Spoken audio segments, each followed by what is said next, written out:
오늘의 메시지를 이렇게 부르고 싶습니다. 하나님의 능력은 우리의 약함 속에서 온전해집니다. 주님께서 사도 바울에게 그렇게 말씀하셨습니다. 하나님의 능력은 우리의 약함 속에서 온전해집니다. 그리고 때때로 우리는 우리의 약함을 두려워합니다. 우리는 약해지고 싶지 않고 강해지고 싶어 합니다. 하지만 하나님의 능력, 그분의 힘은 온전해집니다. 그래서 오늘 그 이야기를 나눌 텐데, 먼저 최근 몇 주 동안 읽었던 한 구절을 읽으면서 시작하겠습니다. 이사야 57장 15절입니다. 영원히 거하시며 거룩하고 존귀하신 분이 말씀하십니다. 이것은 주님께서 말씀하시는 것입니다. 나는 높고 거룩한 곳에 거한다. 통회하고 겸손한 자와 함께하며 겸손한 자의 영을 살리고 통회하는 자의 마음을 소생함이라. 하나님이 이르시되 나는 높고 거룩한 자라 하시니라. 그것은 하나님의 생명이 우리의 생명보다 위에 있다는 뜻입니다. 그분의 생명은 영원합니다. 그분의 생명은 거룩합니다. 그분의 생명은 끝이 없으며 시작도 끝도 없습니다. 그분께서 말씀하시길 나는 높고 존귀하니다 라고 하셨습니다. 나는 영혼의 영역에 살며 그곳에서 그 사람과 함께 산다. 여기서 그분이 하신 말씀이 있습니다. 통회하며 겸손한 영을 가진 자와 함께 하신다고 하셨습니다. 그것은 겸손한 자의 영을 살리고 통회하는 자의 마음을 소생시키는 것을 의미합니다. 그래서 우리는 지난 몇 주 동안 그 구절을 살펴보았습니다. 이제 통회하는이라는 단어는 가루나 먼지로 부서진 것을 의미합니다. 또한 파괴되거나 부서진 것을 의미할 수도 있습니다. 그래서 하나님께서 말씀하시길 나는 짓눌리고 약함을 느끼고 부서진 것 같은 사람을 소생시킨다고 하셨습니다. 나는 그 사람을 소생시킵니다. 그분께서는 그들을 소생시킬 뿐만 아니라 그들과 함께 거하신다고 하셨습니다. 그리고 그분께서 말씀하시길 내가 통회하는이라는 단어의 의미를 찾아볼 때 떠오른 또 다른 구절이 있다고 하셨습니다. 그 단어의 해석 중 하나는 먼지가 땅, 흙 또는 먼지를 의미할 수 있다는 것입니다. 그러고 나서 저는 창세기 3장 19절이 떠올랐습니다. 아담과 하와가 죄를 지은 후 그들은 에덴 동산에서 쫓겨났습니다. 그리고 하나님께서 그들에게 선포하시길 이제 너희는 얼굴에 땀을 흘려야만 빵을 먹게 될 것이며 결국 땅으로 돌아가게 될 것이라고 하셨습니다. 너는 흙이니 흙으로 돌아갈 것이다. 그래서 통회하는 이라는 단어가 저에게 의미가 있을 때를 떠올리게 됩니다. 우리는 하나님 앞에서 통회하는 마음을 기억해야 합니다. 저는 저 혼자서는 아무것도 아니라는 것을 기억합니다. 저는 창조된 존재입니다. 우리의 몸은 흙으로 만들어졌습니다. 저는 그분의 능력의 말씀으로 존재를 유지하고 있습니다. 저는 모든 것에 있어서 그분께 절대적으로 완전히 철저하게 의존하고 있습니다. 바로 이것이 통회하는 마음입니다. 그리고 저 스스로는 하나님의 뜻을 행할 능력이 없습니다. 저는 제 자신만으로는 성령의 모든 열매를 맺을 능력이 없습니다. 그것이 바로 통회하는 마음입니다. 이것은 내가 무능하고 부서졌으며 먼지와 같아서 내 힘으로는 할 수 없다는 뜻입니다. 하나님께서 말씀하셨습니다. 내가 함께 거하는 사람은 바로 그런 사람이다. 내가 영혼의 영역에서 나와 함께 살도록 들어올리는 사람도 바로 그런 사람이다. 정말 좋은 말씀입니다. 그리고 하나님께서 말씀하시기를 나는 겸손한 자의 영을 소생시키고 통회하는 자의 마음을 소생시킨다고 하셨습니다. 이제 예수님께서 마태복음 5장 3절에서 말씀하셨습니다. 심령이 가난한 자는 복이 있나니 천국이 그들의 것임이라. 여기서 가난한이라는 단어는 헬라어로 가난하고 궁핍하다는 뜻입니다. 이것은 구걸할 정도로 궁핍하고 도움이 필요하며 빈곤에 처해 있다는 의미입니다. 그래서 주님께서는 하나님 앞에서 자신이 필요함을, 가난함을, 궁핍함을 볼 수 있는 사람들에 대해 말씀하십니다. 하나님께서 말씀하시길 복이 있도다. 천국이 너희의 것이라. 이제 하나님께서 하셔야 할 일이 있습니다. 때로는 우리가 그것을 믿는 자리까지 이르기 위해 과정이 필요합니다. 왜냐하면 우리는 세상에 태어나면서 하나님께서 우리에게 재능과 능력, 지성, 신체적 능력 등 여러 가지를 주시기 때문입니다. 그래서 우리 모두는 어느 순간 내가 어떤 힘을 가지고 있다고 착각하게 됩니다. 내가 무언가 할 수 있다 믿으며 하나님이 모든 걸 주셨음을 잊곤 합니다. 만약 하나님이 우리에게서 그분의 영을 거두시면 우리는 흉측한 악마로 변할 겁니다. 그리고 우리는 잊어버립니다.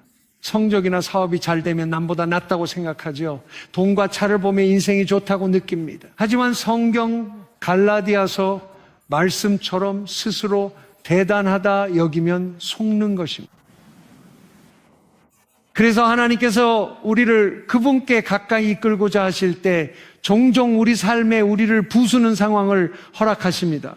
우리를 해치려는 것이 아니라요. 왜냐하면 우리가 자기 의존과 독립심에 사로잡혀 사는 한 하나님과의 연합을 누릴 수 없기 때문입니다. 그분의 임재를 온전히 누리고 그분과 연합할 수 있는 유일한 방법은 내가 깨어지고 약하며 모든 일에 그분이 필요하다는 것을 깨닫는 것입니다. 나는 모든 일에 그분이 필요합니다. 그래서 주님은 종종 우리를 그런 상황에 놓이게 하십니다. 하나님이 모르시는 게 아닙니다. 하나님은 우리가 약하며 그분 없이는 아무것도 못함을 아시지만 정작 우리는 그 사실을 모릅니다. 그래서 주님은 우리 삶의 때때로 모든 것이 감당하기 힘들거나 어렵고 힘든 시기를 허락하십니다. 그리고 우리는 이렇게 생각합니다. 주님께서 우리를 우리 자신 끝에 이르게 하실 때까지 말이죠. 우리가 문득 깨닫게 되는 순간입니다. 저도 그랬습니다. 주님, 저는 거룩해지고자 간절히 노력했습니다. 이게 잘 되지 않았습니다. 그때 하나님이 제 눈을 여시고 성경으로 말씀하셨습니다. 이사야 45장 22절 땅 끝에 모든 자들아 나를 보고 구원을 받으라. 내가 하나님이다. 다른 이가 없다. 고린도전서 1장 31절입니다. 여러분이 그리스도 예수 안에 있으면 하나님 덕분입니다. 그분은 우리의 지혜와 의로움, 거룩함과 구원이 되셨습니다. 그분은 말했죠. 내가 내 거룩함이다. 그분은 히브리서 13장 20절과 21절을 보여주셨습니다. 평강의 하나님께서 예수님을 통해 여러분을 온전케 하시고 우리 안에서 기뻐하시는 뜻을 이루시며 영광 받으시기 원합니다. 아멘. 그것은 저에게 마치 물을 마시는 것과 같았습니다. 왜 나는 그걸 전에 한 번도 보지 못했을까요? 하나님께서 나를 온전하게 하실 것입니다. 요한복음 15장 5절 나 없이는 아무것도 못한다. 이 구절 많이 읽었죠? 하지만 깨어짐의 시간을 지나고 나서 다시 읽으면 하나님, 주님 말씀이 옳습니다.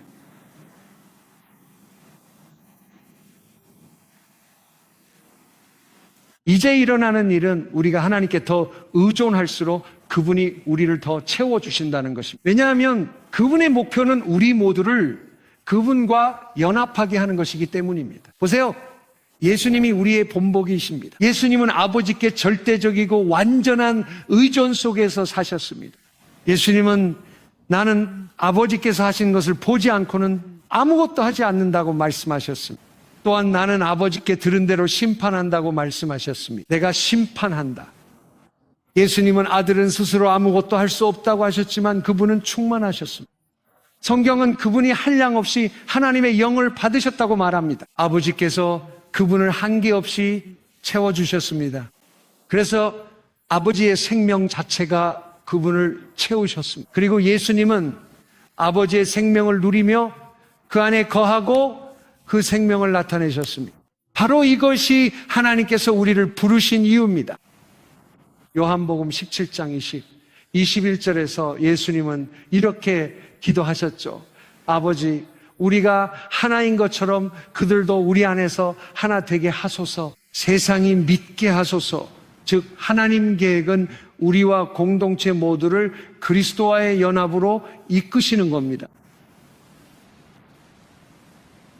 그리고 하나님께서는 깨어짐과 통회함, 겸손함을 통해 그것을 이루십니다. 우리가 더 겸손해질수록, 우리가 더 많이 기도할수록 우리는 더 겸손해집니다. 우리가 모든 일에서 그분을 더 바라볼수록 우리가 어릴 때나 신앙의 초기에 아직 배우지 못했을 때는 많은 상황에서 내가 할 수 있어 라고 생각합니다. 이건 내가 감당할 수 있어 라고 말하죠. 그리고 때로는 정말 그렇게 보이기도 합니다. 하지만 우리가 주님 안에서 성장할수록 모든 일에 기도해야 한다는 것을 깨닫게 됩니다. 나는 모든 일에 지혜가 필요합니다. 나는 매일 성령으로 충만해지기 위해 기도해야 합니다. 나는 매일 성령의 열매가 필요합니다. 나는 항상 주님이 필요합니다. 그래서 하나님께서 하시는 모든 일은 우리가 그분께 의존하도록 이끄시는 것이며, 그래야 우리가 그분으로 충만해질 수 있습니다. 하나님이 주시는 가장 큰 선물은 우리가 그분을 온전히 의존하여 우리 안을 채우시게 하는 것입니다. 하나님이 만드신 무엇도 하나님보다 더 큰 선물은 없습니다. 하나님만이 우리의 가장 위대한 선물입니다. 그분으로 충만하다는 것은 사랑으로 충만하고 평안으로 충만하고 기쁨으로 충만하며 성령의 모든 열매와 은사, 임재, 능력, 지혜, 그리고 그분의 생명으로 충만하다는 뜻입니다. 어쨌든 그것이 바로 하나님께서 원하시는 것입니다. 그래서 그분이 말씀하시기를 심령이 가난한 자가 복이 있다고 하신 것입니다. 예수님은 그들의 것이 천국이라 하셨습니다. 누가복음 6장 20절에서도 말씀하십니다. 예수님께서 사람들을 보며 말씀하셨습니다. 가난한 자는 복이 있나니 하나님 나라가 너희 것임이라 하셨습니다. 이것은 하나님께서 모든 사람과 나라가 가난해지길 원하시는 게 아닙니다. 그분은 우리가 그분 없이는 아무것도 할 수 없음을 깨닫길 말씀하십니다. 이것이 하나님의 뜻입니다. 빨리 배울수록 더 빨리 성장합니다. 우리가 그분 없이는 아무것도 할 수 없다는 것을 빨리 배울수록 더 빨리 성장하게 됩니다. 이제 우리 안에서 이루어져야 해요. 너희 것이라 하신 그 나라는 뭘까요? 로마서 14장 17절은 하나님 나라는 성령 안에서 의와 평강과 희락이라 합니다. 다른 말로 표현하자면 그 나라는 왕이 다스리시는 곳, 곧 내 마음에서 내가 더 이상 주도권을 쥐지 않고 나는 그분을 따라가는 것입니다. 나는 그분과 하나가 되어 그분이 나를 인도하시도록 맡깁니다. 나는 그분과 하나가 되어 그분이 나를 채우시도록 맡깁니다. 나는 그분과 하나입니다. 그분의 인도에 맡깁니다. 나는 그분과 하나입니다. 나는 그분이 나를 가르치시도록 맡깁니다. 그 나라는 왕이신 곳입니다. 왕이 우리 마음에서 왕이 되실 때의 결과는 의입니다. 왕이 내 마음에서 왕이 되실 때의 결과는 평강입니다. 왕이 우리 마음에서 왕이 되실 때의 결과는 기쁨입니다. 그것이 바로 하나님의 나라의 모습입니다. 하지만 하나님의 나라는 그거보다 더 큽니다. 우리 안에 있는 나라는 점진적으로 성장합니다. 누가복음 17장 아마 20절쯤에서 예수님께서 말씀하셨죠. 찾지 말라. 사람들이 하나님 나라가 여기저기 있다 해도 믿지 마십시오. 그 나라는 이미 너희 안에 있습니다. 우리가 거듭날 때 하나님의 나라는 우리 안에 임합니다. 하지만 우리가 거듭난 후에는 내 마음, 의지, 감정, 즉 내 영혼이 하나님의 나라에 들어가는 것은 하나의 과정입니다. 다시 말해, 내 마음은 하나님의 사랑과 하나님의 뜻에 맞게 새로워져야 합니다. 내 의지는 하나님의 사랑과 하나님의 뜻에 복종해야 합니다. 그리고 내 감정은 그 뒤를 따릅니다. 그래서 내 마음, 의지, 감정, 내 영혼이 이끌려야 합니다. 이것은 말씀으로 씻김을 받고 성령으로 새로워짐으로써 내 생각과 가치관, 우선순위가 하나님의 것과 일치할 때까지 동의하게 되는 과정입니다. 내가 그렇게 할 때 그것은 하나의 과정입니다. 그 일이 일어날 때 나는 하나님의 나라에 들어가고 있는 것입니다. 이제 하나님의 나라가 그 의와 평강과 기쁨을 나타내기 시작할 때 준비되셨나요? 능력과 영광이 있습니다. 대개 나라와 권세와 영광이 아버지께 있나이다. 그래서 점진적으로 하나님의 나라는 우리 안에서 자라나 권세와 영광을 가진 백성이 되지만 그들은 그리스도의 성품과 본성을 가지고 있기 때문에 즉 온유함과 사랑은 해를 끼치지 않습니다. 우리가 말과 행동에서 해를 끼치지 않는 사람이 될 때 하나님께서는 우리에게 권능을 맡기실 수 있습니다. 그리고 하나님은 하나님 나라로 충만한 사람을 원하십니다. 예수님이 전하신 건 하나님 나라 복음입니다. 오늘날 우린 하나님 나라를 빼고 구원복음으로 바꿨습니다. 이 기도로 하나님은 당신을 구원하세요. 하지만 영혼의 구원과 하나님의 나라의 세움에 관한 것은 아닙니다. 그러나 하나님의 나라의 복음은 반드시 전파되어야 합니다. 좋은 말씀이네요. 성경이 하나님의 나라에 대해 이렇게 말씀하고 있습니다. 역대상 29장 11절입니다. 여호와여 위대하심과 권능과 영광과 승리와 위엄이 다 주께 속하였나이다. 주의 나라입니다. 보시다시피 나라와 권능과 영광은 함께 갑니다. 시편 145편 11절입니다. 그들은 주의 나라의 영광을 말하며 주의 권능을 이야기할 것입니다. 고린도전서 4장 20절입니다. 하나님의 나라는 말에 있지 아니하고 오직 능력에 있습니다. 맞지 않나요? 주기도문에서 예수님은 우리에게 이렇게 기도하라고 가르치셨습니다. 나라와 권세와 영광이 아버지께 영원히 있사옵나이다. 하나님 나라가 우리 마음에 점진적으로 세워질 때 권능과 영광이 나타납니다. 하지만 이것이 제주된 메시지는 아닙니다. 저는 하나님의 능력이 우리의 약함 속에서 온전해지는 것에 집중하고 싶습니다. 더 깊이 공부하고 싶으시면 나중에 따로 하셔도 됩니다. 저는 그냥 참고만 하겠습니다. 베드로후서 1장입니다. 베드로는 하나님 나라에 대해 이야기합니다. 베드로후서 1장 2절에서 4절입니다. 하나님은 우리를 영광과 덕으로 부르셔서 크고 보배로운 약속들을 주셨습니다. 이 약속으로 우리는 신성한 성품에 참여하는 자가 됩니다. 그분은 거듭난 이들에게 말씀하십니다. 그들은 믿음으로 의롭게 되었지만 아직 신성한 성품에 참여하고 있지는 않습니다. 그는 말합니다. 거듭난 여러분 안에 하나님 나라가 있습니다. 하나님이 여러분을 그 자리에서 영광과 덕으로 부르셨습니다. 그러니 우리가 하나님의 나라에 들어가기 위해 걸어가야 할 길이 있다는 거죠. 맞습니까? 하나님은 큰 약속을 주어 우리가 신성한 성품에 참여하게 하셨습니다. 그 성품이 곧 영광입니다. 그것은 자랑입니다. 그리고 그는 말했습니다. 그러므로 모든 힘을 다해 여러분의 믿음의 덕에 지식의 절제에 인내의 경건에 형제 우애를 더하십시오. 형제 우애에는 사랑을 더하십시오. 이런 것들이 여러분에게 있고 풍성하다면 여러분은 하나님의 체험적인 지식에서 게으르거나 열매 없는 자가 되지 않을 것입니다. 그리고 그는 계속해서 이런 것들이 부족한 사람들은 근시안적이라고 말합니다. 심지어 눈이 멀 정도로 그들은 자신의 죄가 용서받았다는 사실을 잊어버렸습니다. 그러므로 더욱 힘써서 여러분의 부르심과 택하심을 굳게 하십시오. 왜냐하면 여러분이 이런 것들을 행하면 어떤 것들을 행하라는 말입니까? 그는 덕, 지식, 절제, 인내, 경건, 형제 우애와 사랑을 더하라 했습니다. 이는 영혼이 그리스도와 일치되어 새로워지는 것이며 그래야 하나님 나라에 들어갑니다. 이런 것들을 행하면 그 나라에 들어갈 길이 풍성히 열릴 것입니다. 예수님은 하나님 권능으로 귀신을 쫓아내며 이것이 곧 너희에게 하나님 나라가 임한 증거라고 말씀하셨습니다. 즉 하나님의 나라는 영광과 권능이라는 말입니까?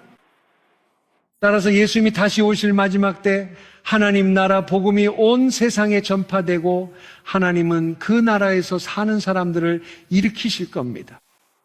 이제 우리는 하나님의 나라가 그리스도의 통치와 다스림이며 궁극적으로 우리를 그분과의 연합으로 이끌어 그분의 능력과 영광이 나타나게 한다는 것을 이해합니다. 그것이 바로 하나님의 나라입니다. 동의합니다. 이제 우리가 하나님의 나라가 무엇인지 이해할 때 다른 성경 구절들도 더 잘 이해가 됩니다.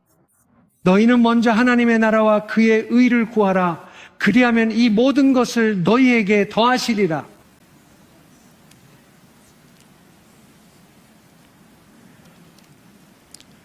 이것은 하나님의 명령입니다.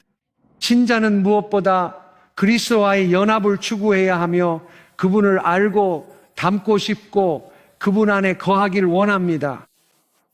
그분의 영이 나를 채워 나타나는 것이 하나님 나라며 이는 사역자만이 아닌 모든 신자를 위한 것입니다. 이 말을 하려고 합니다. 주님이 말씀하셨습니다. 가난한 자는 복이 있나니 너희가 그 나라를 차지할 것이다. 저는 그것을 원합니다. 자, 그렇지 않다면 방금 설명한 심령이 가난한 자를 뜻합니다. 저는 결혼하기 전에는 심령이 가난하지 않았습니다. 결혼하고 나면 내가 심령이 가난하다는 것을 알게 되기 시작합니다. 혹시 그런 경험하신 분 계신가요? 솔직히 말해봐요. 목사님, 저는 결혼하기 전까지는 거의 완벽했어요.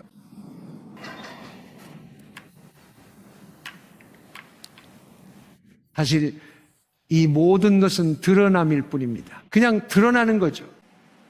누구나 우리에게 불리한 일이 생기기 전까지는 다 괜찮은 사람입니다. 그렇죠? 누구나 금요일 오후 6시에 405번 고속도로에 있을 때까지는 성인입니다. 맞죠? 이제 기억하세요. 예수님께서 말씀하셨습니다. 나 없이는 너희가 아무것도 할 수 없다. 요한복음 15장 1절을 읽고 있습니다. 나는 참 포도나무다. 내 아버지는 농부이시다. 내 안에서 열매를 맺지 않는 가지는 아버지께서 제거하신다. 열매를 맺는 가지는 더 많은 열매를 맺게 하려고 가지치기를 하신다. 그러니까 한 번 구원받으면 영원히 구원받는다는 말은 이것과 맞지 않습니다. 이제 하나님은 우리에게 정말 인내심이 많으십니다. 우리가 아주 조금이라도 열매를 맺으면 하나님께서는 꺼져가는 심지도 끄지 않으신다고 하셨습니다. 상한 갈대, 즉 꺾이고 구부러진 갈대도 하나님은 꺾지 않으신다고 하셨습니다. 하나님께서 말씀하시길 나는 그것을 꺾지 않겠다고 하셨습니다. 그러니 하나님은 정말 인내심이 많으십니다. 조금이라도 열매가 있으면 하나님께서는 계속해서 우리에게 복을 주십니다.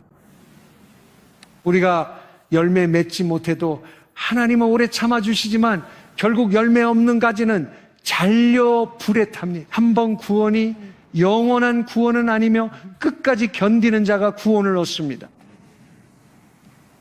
열매 맺는 사람은 하나님께서 가지치기를 하십니다.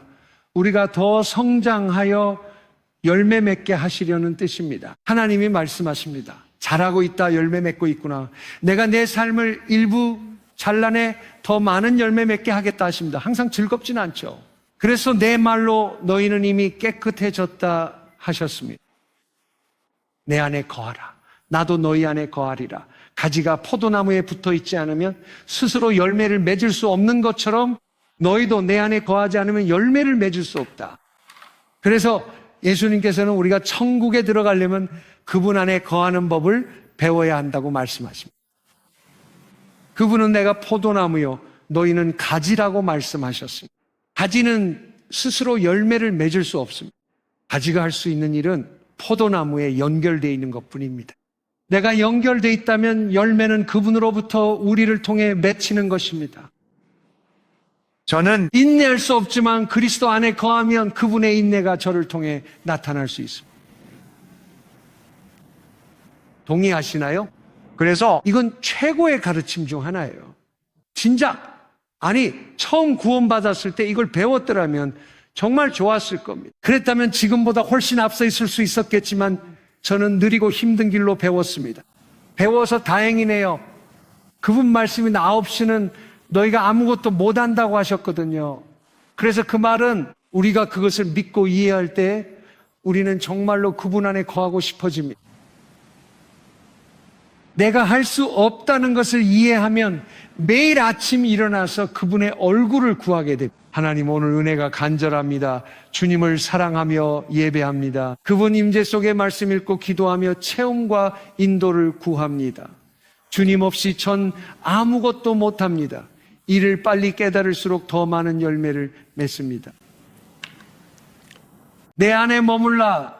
가지가 나무에 붙지 않으면 열매 맺지 못하듯 너희도 내 안에 없으면 마찬가지다. 나는 포도나무요 너희는 가지다. 내 안에 거하면 열매 많이 맺어. 나 없이 너희가 아무것도 못합니다. 요한일서 4장 16절을 말씀합니다.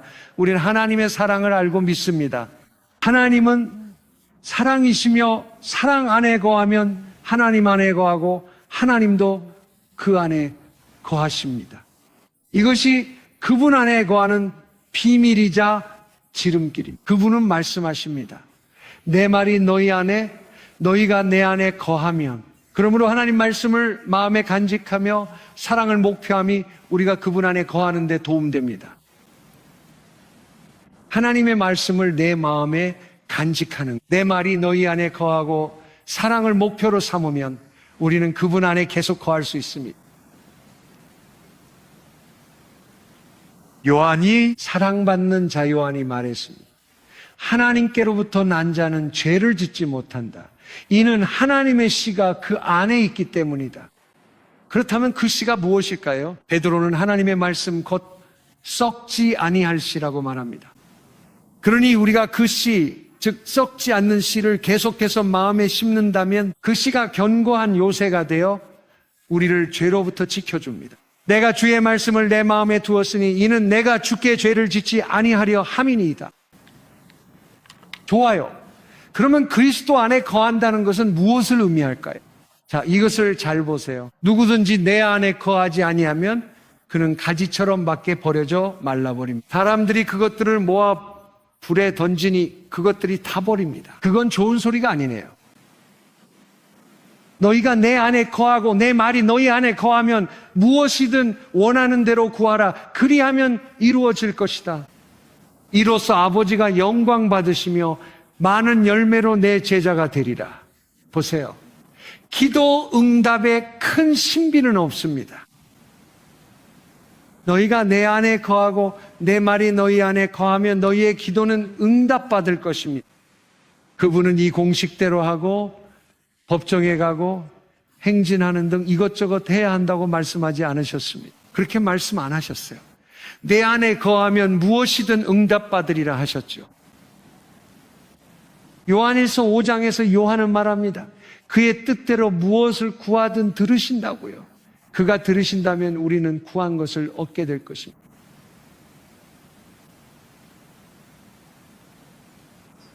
요한일서 3장에서는 우리가 그의 계명을 지키기 때문에, 즉 그분 안에 거하기 때문에 우리가 구하는 것을 받는다고 말합니다.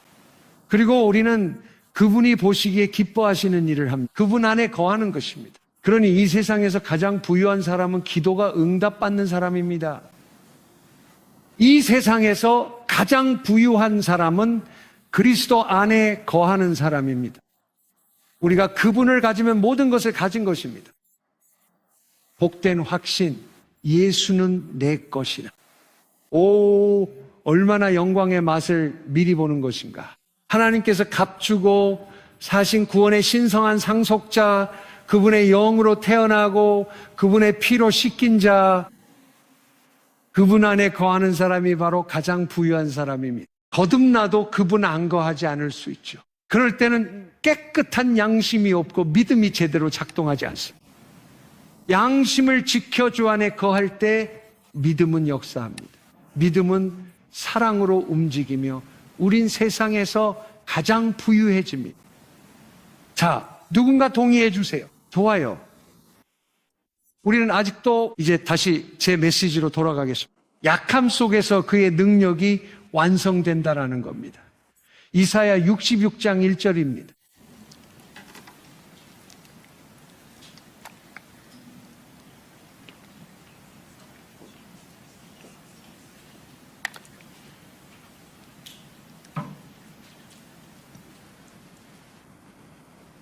이사야 66장 1절에 하나님께서 말씀하십니다. 그분이 말씀하시길 하늘은 내 보좌여 땅은 내 발판이라. 너희가 나를 위해 지을 집이 어디 있느냐? 내가 쉴 곳이 어디 있느냐?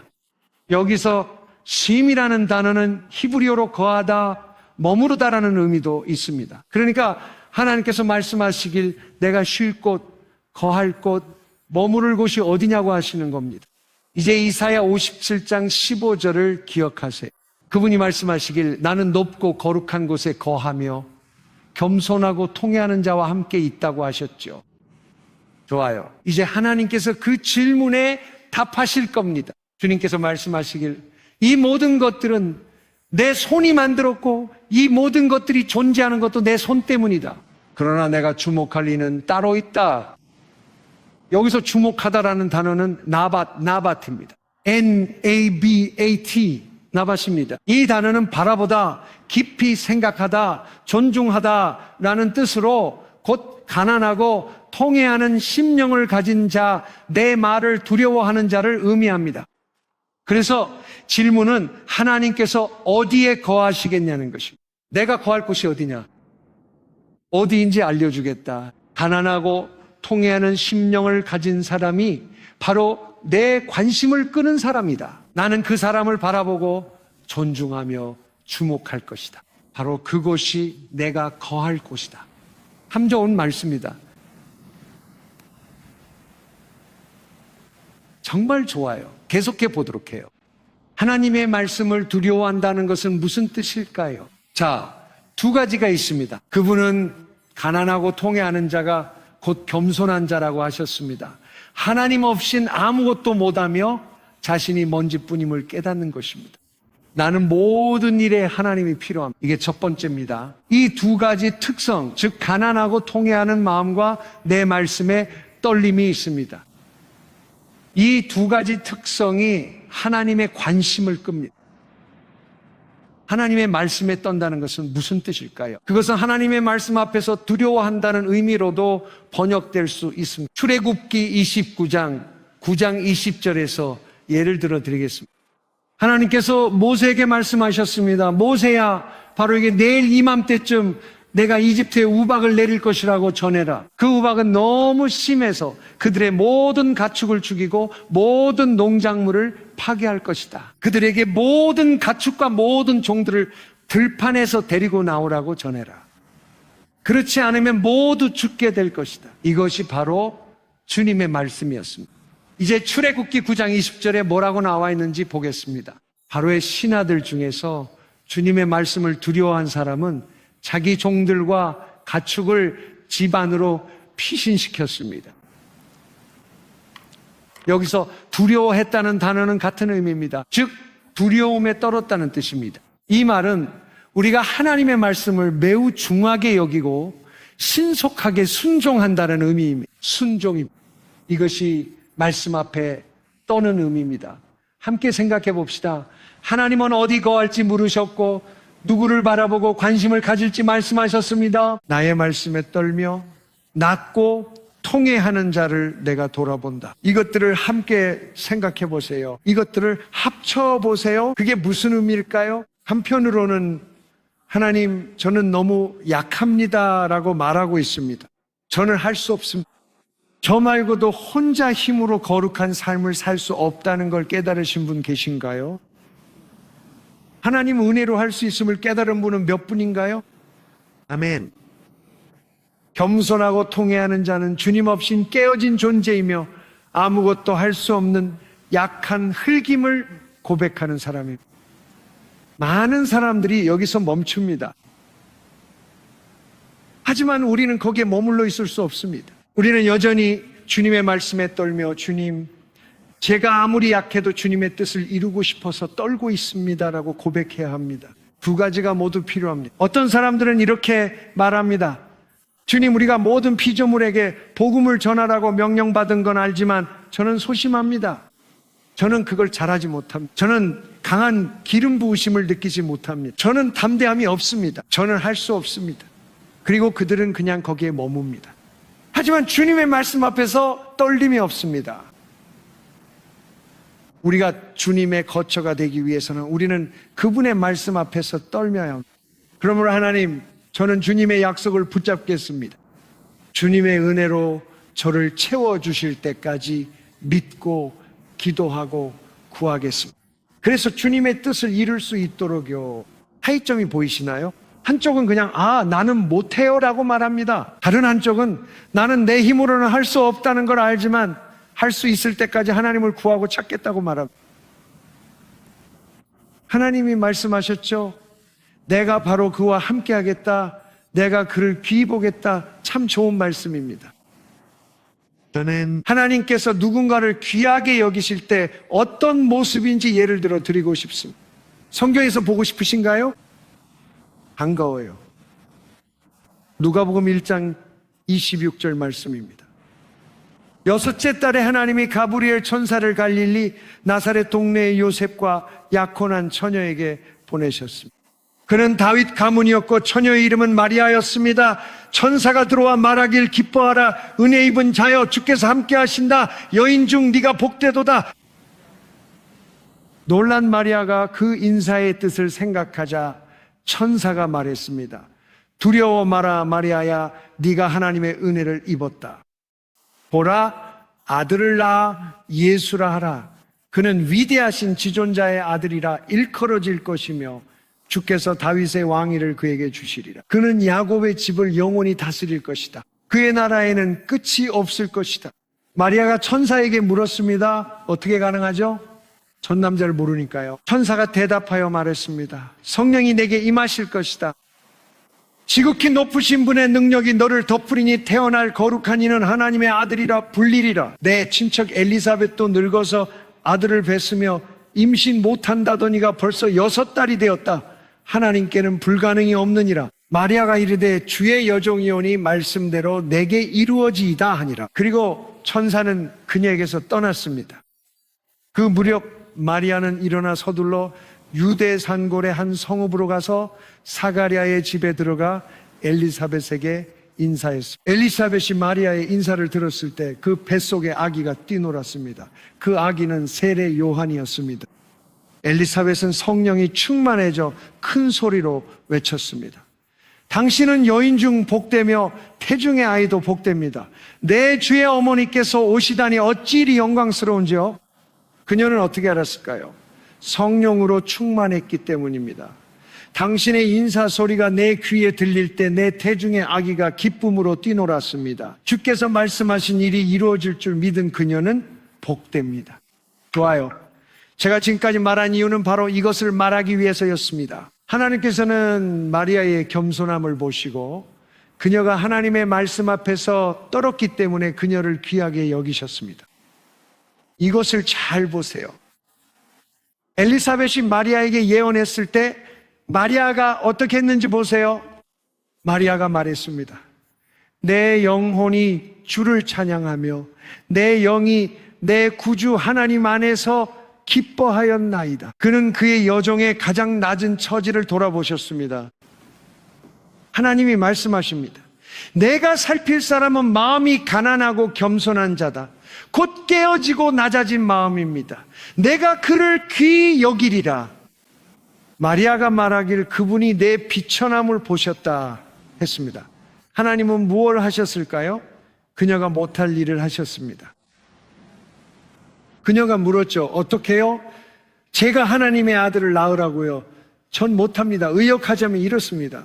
저는 그걸 할 수 없습니다. 저는 결혼도 하지 않았어요. 아직 남편도 없습니다. 그게 어떻게 가능하죠? 하나님의 대답은 성령이 너를 덮으실 것이다. 성령께서 너의 연약함과 무능함 가운데 임하실 것이다. 하나님의 능력이 너에게 임할 것이다. 하나님께서 네가 할 수 없는 일을 네 안에서 이루실 것이다. 왜 하나님께서 그렇게 하셨을까요? 그녀가 말했습니다. 그분이 내 낮은 처지를 돌아보셨다. 하나님께서 말씀하셨습니다. 내가 어디에 거할까? 나는 마음이 상하고 겸손하며 내 말에 떨리는 자를 바라볼 것이다. 그러니 우리의 연약함과 무능함 속에서 하나님의 능력이 임하는 것입니다. 목사님, 진실을 말씀해 주세요. 하나님께서 그녀를 위해 하신 일을 보세요. 그녀가 말했습니다. 이제부터 모든 세대가 나를 복되다 할 것입니다. 전능하신 하나님이 내게 큰 일을 행하셨습니다. 그분의 긍휼은 경외하는 자에게 있도다. 팔로 권능을 보이셨도다. 그분은 낮은 자를 높이셨습니다. 그분은 줄인 자를 좋은 것으로 채워주셨습니다. 우리가 겸손하고 마음이 상하고 주님께 주님, 저는 주님 없이는 아무것도 할 수 없습니다 라고 고백할 때 이런 일이 일어납니다.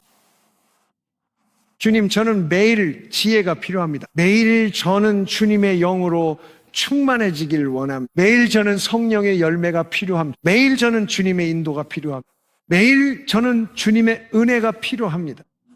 매일 주님, 바로 그런 사람이 하나님께서 바라보시는 사람입니다. 하나님께서 그들을 귀하게 여기시고 그의 성령이 우리 위에 임하셔서 우리가 스스로 할 수 없는 일들을 그의 능력으로 우리 안에서 이루어 주실 것입니다. 정말 좋은 말씀입니다.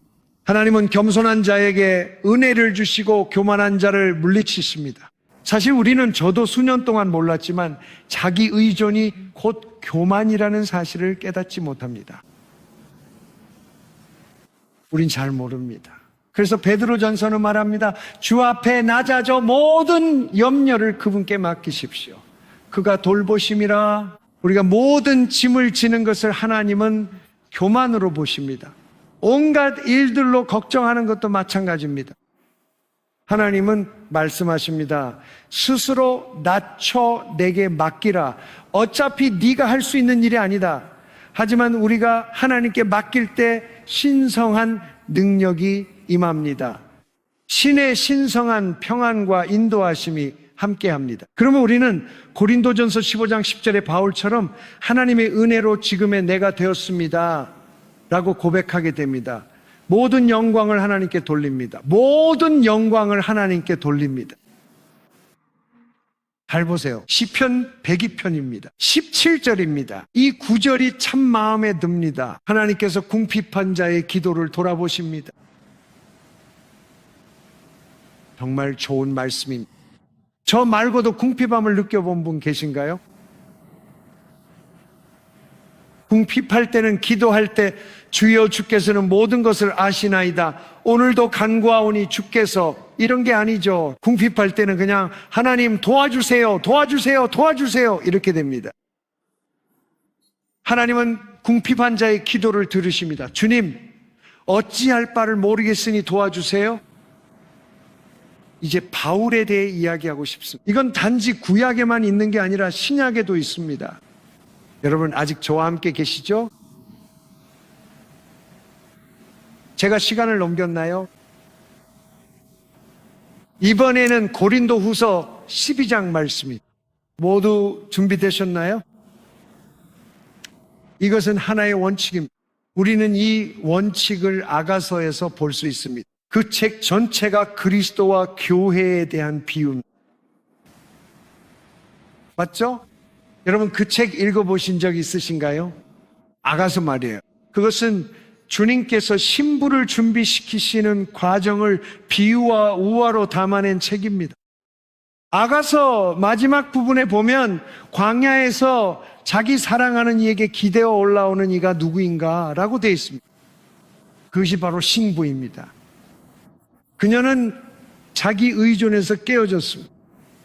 그리고 이제 하나님께서 항상 원하셨던 것, 즉 신랑과의 연합과 일치로 들어가게 된 것입니다. 두 사람이 하나가 되었습니다. 그녀는 어디서 그분께 기대는 법을 배웠을까요? 광야에서요. 힘든 곳에서요. 왜일까요? 왜 내가 이런 힘든 곳에 있는 거죠? 하나님, 저를 사랑하지 않으세요? 그래, 나는 너를 사랑한다. 나는 네가 자기 의존에서 벗어나도록 하려고 하는 거야. 주님, 왜 제 삶에 이런 일이 일어나도록 허락하셨나요? 네가 나에게 기대게 하려고,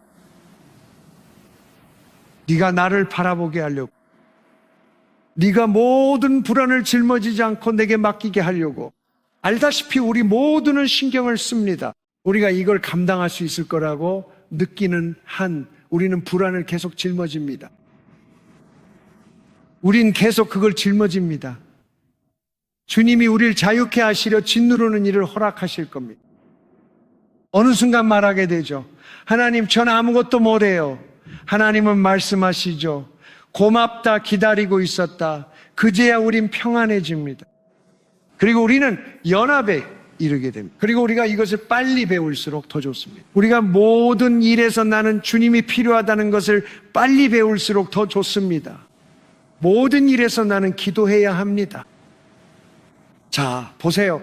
여기 바울이 경험한 것이 있습니다. 고린도후서 12장 1절입니다. 바울은 말합니다. 내가 자랑하는 것이 내게 유익하지 않다는 것은 분명합니다. 그러나 나는 주님의 환상과 계시로 나아갈 것입니다. 지금 그는 여기서 겸손하려고 하고 있습니다. 본인이라 하지 않고 한 사람을 안다고 했습니다. 그 자신을 가리키는 것 같습니다. 그리스도 안에 한 사람을 아는데 14년 전 몸 아니었는지 바뀌었는지 저는 모릅니다. 주만 아시죠? 그런 사람이 셋째 하늘까지 끌려 올라갔습니다. 그리고 저는 그런 사람을 압니다. 몸 안에 있었는지 몸 밖에 있었는지 저는 모릅니다. 하나님만이 아십니다. 그가 어떻게 낙원으로 끌려 올라가서 사람이 말할 수 없는, 말하는 것이 허락되지 않은 말을 들었는지, 그는 하나님께서 이것은 나눌 수 없다고 하신 것들을 보여주셨습니다.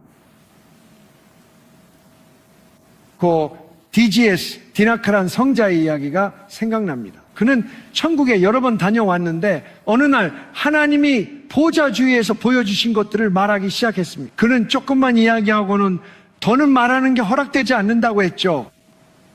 그리고 그는 화제를 바꿨습니다. 그는 더 이상 말할 수 없다고 했습니다. 정말 놀랍지 않나요? 하나님은 자신의 친구들에게 비밀을 나누십니다.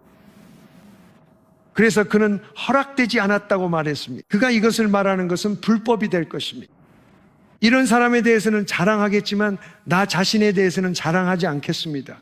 자, 잘 보세요. 내 약함 외에는요, 뭐라고요? 그는 내 약함을 자랑하겠다고 했습니다. 자, 그리스어로 된 단어를 찾아보세요. 그것은 약함을 의미합니다. 또한 신체적인 질병도 포함합니다. 같은 그리스어 단어입니다. 우리가 주님을 만졌을 때 주님께서 그들의 모든 질병을 고치셨다고 기록되어 있습니다. 그러니까 약함을 의미합니다. 그것은 내 환경, 내 마음, 내 몸, 내 영혼의 약함일 수도 있습니다. 약함입니다. 바울은 자신이 들려 올라간 것을 자랑하지 않겠다고 했습니다. 나는 내 약함을 자랑하겠다고 했습니다. 자, 왜 누군가 그렇게 하겠습니까? 계속해 봅시다. 내가 자랑하고 싶어도 어리석은 짓은 하지 않겠습니다. 그러니까 그는 하나님의 축복이나 하나님께서 우리에게 하신 일을 자랑하는 것은 어리석은 일이라고 말하는 것입니다. 나는 진실을 말하겠지만 누군가가 나를 실제로 보는 것 이상으로 생각하지 않도록 자제하겠습니다. 이제 잘 보세요. 계시가 너무 많아 내가 지나치게 높아지지 않도록 내 육체에 가시곧 사탄의 사자가 내게 주어져 나를 쳤으니 이는 내가 지나치게 높아지지 않게 하려 함이. 자, 잠깐 여기서 멈춰 봅시다. 사람들이 하나님께서 우리를 사용하셔서 우리를 강하게 쓰시고 하늘에 올려보내시고 죽은 사람 10명을 살리시고 놀라운 일들을 행하실 때가 있습니다. 그럴 때면 나는 다른 사람들보다 더 나은 사람이라고 생각하는 유혹이 찾아옵니다. 하지만 하나님께서는 아니, 너는 그렇지 않다고 말씀하셨습니다. 내가 한 것이다. 그리고 내가 그 일을 네가 자격이 있어서 한 것이 아니다. 내가 한 것은 내 피가 너를 자격 있게 만들었기 때문이다. 그런 생각은 하지 마라. 하지만 우리는 교만에 빠지기 쉽습니다. 그래서 하나님은 자비로 내가 도와주겠다 하셨습니다. 너를 약해지게 하여 내 힘으론 아무것도 못하게 말입니다. 그래야 네가 얼마나 감탄하고 있는지 알게 될 거야. 바로 여기서 교만이 들어옵니다. 우리는 점점 자신에게 감탄하기 시작합니다. 그리고 하나님께서는 만약 그런 일이 일어나도록 허락하신다면 하나님께서 말씀하시길 나는 교만한 자를 멀리서 한다고 하셨습니다. 그러나 겸손한 자는 나와 함께 거한다. 그래서 하나님께서는 그분의 자비로 우리에게 약함을 가져다 주는 상황을 허락하십니다. 자, 잘 보세요. 이것이 바로 바울이 말한 것입니다. 내 육체에 가시가 주어졌습니다. 메신저라는 단어는 앙겔로스입니다. 사탄의 사자가 나를 쳐서 내가 지나치게 높아지지 않게 하려는 것이었습니다. 그래서 제 생각에 이 구절을 가장 잘 이해하는 방법은 이것이 악령이라는 것입니다. 사람일 수도 있었겠죠. 메신저라는 단어는 세례 요한에게도 사용되었습니다. 내가 내 메신저, 즉 앙겔로스를 보낸다. 이 단어는 천사로도 메신저로도 번역되며 둘 다 같은 그리스어 단어입니다.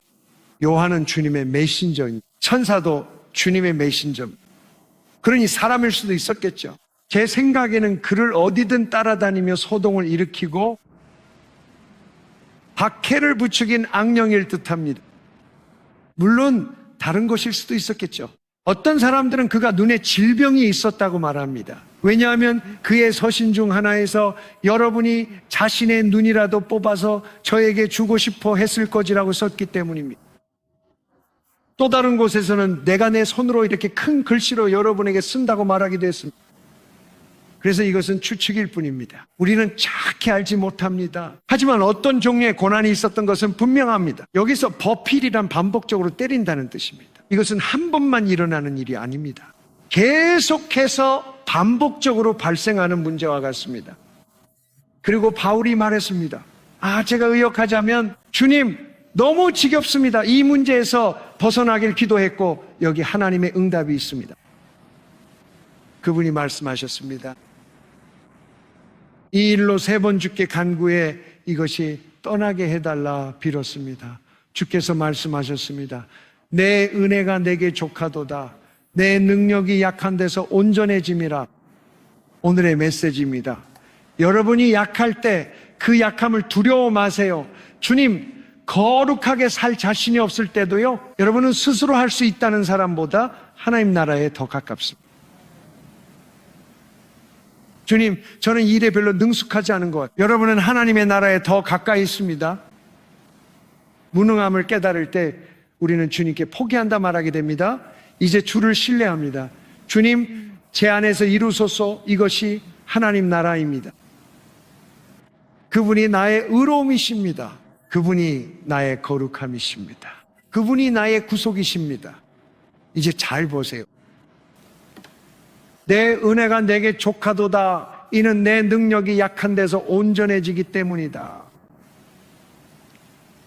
그러므로 나는 오히려 나의 약함을 더욱 기쁘게 자랑하겠습니다. 다시 한번 저는 이것을 찾아보았습니다. 예수님이 질병을 고치실 때와 같은 단어가 쓰였습니다. 치유가 하나님의 뜻일까요? 네, 맞습니다. 결국 우리 모두는 치유받을 것입니다. 이번 생이 아니더라도 불멸의 새 몸을 입게 될 것입니다. 그리스도께서 대가를 치르셨기에 가능합니다. 다만 그 시기와 방식은 우리의 결정사항이 아니며 우리의 역할도 필요합니다. 우리는 순종 혹은 불순종 할 수 있고 믿거나 불신할 수도 있습니다. 하지만 결국 우리 결정이 아닌 하나님의 결정입니다. 그게 진실이죠. 이제 보세요. 그러므로 나는 오히려 기꺼이 나의 약함이나 질병을 자랑하겠습니다. 이는 그리스도의 능력이 내 위에 머물게 하려는 것입니다. 여기 바울이 말하는 비밀이 있습니다. 하나님께서는 모세에게는 자신의 길을 알리셨지만 자녀들에게는 행하신 일만 보여주셨습니다. 이스라엘 자손들은 하나님의 행하신 일만 보았지만 하나님은 모세에게는 자신의 길을 보여주셨습니다. 바울은 자신이 하나님의 길을 이해하고 있음을 알았습니다. 하나님의 길은 이렇습니다. 나의 약함을 자랑하라. 잠깐만요. 나의 약함을 자랑하라. 그게 그리스도 안에 제 정체성을 부정하는 건 아니에요. 이해하셨나요? 우리의 정체성보다 내 안에 그리스도를 아는 것이 훨씬 중요합니다. 이건 1%일 뿐이며 99%는 그리스도를 이해하는 것입니다. 성경은 그들이 나가서 그리스도 안에서의 정체성을 전파하라고 말하지 않았습니다. 그것도 중요한 일입니다. 그들은 나가서 그리스도를 전파해야 했습니다. 미묘한 차이지만 그리스도 안에 정체성에 초점을 두면 시선이나 자신에게 향하기 때문이죠. 난 머리지 꼬리가 아닙니다. 난 아래가 아닌 위에 있죠. 이런저런 사람입니다. 전 이런 사람이지만 그리스도를 전파합니다. 그분은 나의 의와 거룩함이십니다. 그분이 나의 구속이십니다. 그분은 내 영광이자 머리를 드시는 분입니다. 이 차이는 우리를 교만 혹은 겸손하게 하며 전자는 하나님 안에서 대단하다고 생각게 합니다. 다른 하나는 나는 위대한 하나님을 모시고 있다는 생각을 하게 만듭니다. 차이점이 보이시나요? 저는 사람들이 나는 그분과 함께 하늘에 앉아 있다는 것을 이해하는 것에 반대하지 않습니다. 전세 피조물이에요. 네, 옛것은 지나갔지만 내 시선은 그분께 있습니다. 내가 기뻐하기 전에 나는 내 약함을 자랑해. 주님, 제가 그렇게 할 수 있도록 도와주시겠습니까? 약점이나 무능을 자랑하는 사람을 보셨나요? 그런 사람이 있다면 지나치지 마세요. 자신의 약함을 이야기한 뒤에 그러나 내 안에 계신 그리스도께서 항상 이기신다고 말하세요. 그분은 내 머리를 들어 올리시는 영광의 주이십니다. 그분은 나의 방패와 지혜, 의로움, 거룩함, 그리고 구속이 되십니다. 그분 없이는 나는 아무것도 할 수 없습니다. 모든 영광을 하나님께 돌립니다. 잘 보세요. 그러므로 나는 기뻐합니다. 정말입니까, 바울? 네. 나는 약함과 모욕과 궁핍과 박해와 곤란을 기뻐합니다. 그리스도를 위하여 내가 약할 때 곧 강함이기 때문입니다. 약함이라는 단어는 이렇게 번역됩니다. 헬라어로는 약함, 질병, 병, 무력함을 의미합니다. 모욕이라는 것은 헬라어로 예를 들어 당신이 설교할 때 사람들이 군중 속에서 야유하며 너는 거짓말쟁이야 라고 말하는 것을 의미합니다. 이렇게 사람들이 당신을 반대하는 것이 바로 모욕입니다. 그래서 그는 말했습니다. 나는 약함도 있었고 모욕도 있었고 궁핍도 있었고 곤란도 있었습니다. 곤란이라는 단어는 내가 박해 속에서 좁고 답답한 상황에 처했다는 뜻입니다.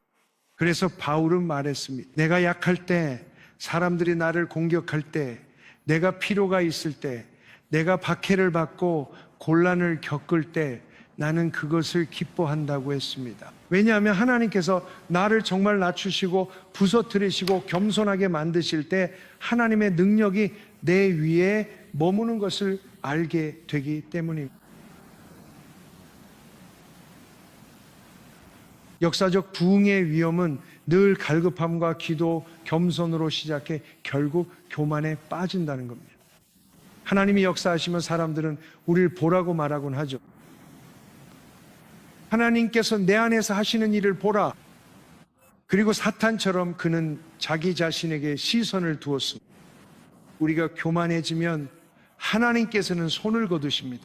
우리가 스스로를 더 의지하고 교만해질수록 그리고 또 하나가 있습니다. 하박국에서는 의인은 믿음으로 말미암아 살리라고 했지만 교만한 자의 영혼은 그 안에서 정직하지 않다고 말합니다.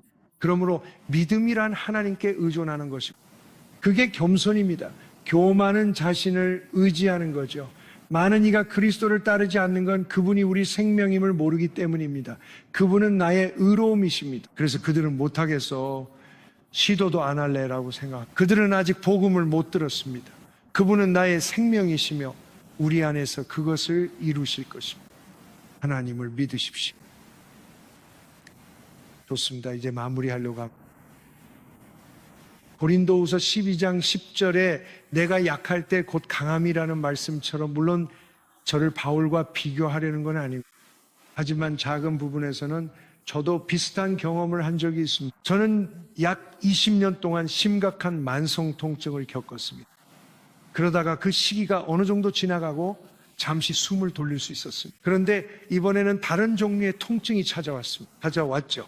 하지만 앞선 이 10년이 지금 겪고 있는 것보다 더 힘들었습니다. 하지만 아마도 저는 이 교회에서 수백 번의 모임에 제가 말하는 소위 지독한 두통을 안고 참석했었습니다. 감사하게도 이제는 벗어났습니다. 몇 년째 두통이 없었습니다. 하지만 기억이 납니다. 어느 수요일 아침 여기 앉아서 의자들을 원으로 놓고 아침에 함께 기도하곤 했죠. 그리고 저는 기타를 들고 몇 곡을 인도하고 아침 기도를 이끌었습니다. 그날도 머리가 너무 아픈 날이었습니다.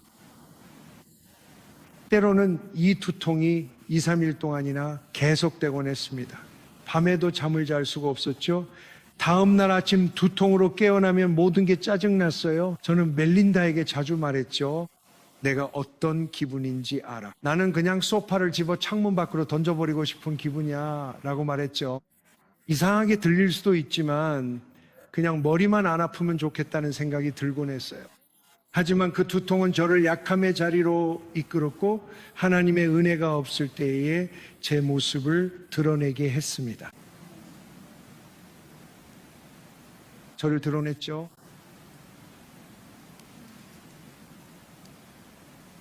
그리고 어느 날 기도 모임에 앉아 있었던 게 기억납니다.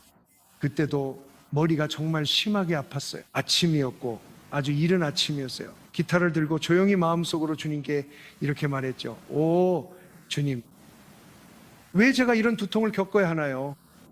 정말 농담이 아니에요. 그냥 느낌이 아니었어요. 주님의 음성을 들었을 때 시편 102편을 인용하셨습니다. 거기엔 이렇게 적혀 있죠. 그가 내 길에서 내 힘을 꺾으셨다. 성령님께서 말씀하셨어요. 내가 허락한 것이다. 주님께서 내 길에서 내 힘을 약하게 하셨습니다. 그래서 저는 거기 앉아서 알겠어요 라고 했죠. 그 뒤 세미한 내면의 음성을 들었습니다. 내 능력은 약함 속에서 완성된다. 그때 깨달았죠. 아, 나는 그분 없이는 아무것도 할 수 없구나. 정말 놀랍지 않나요?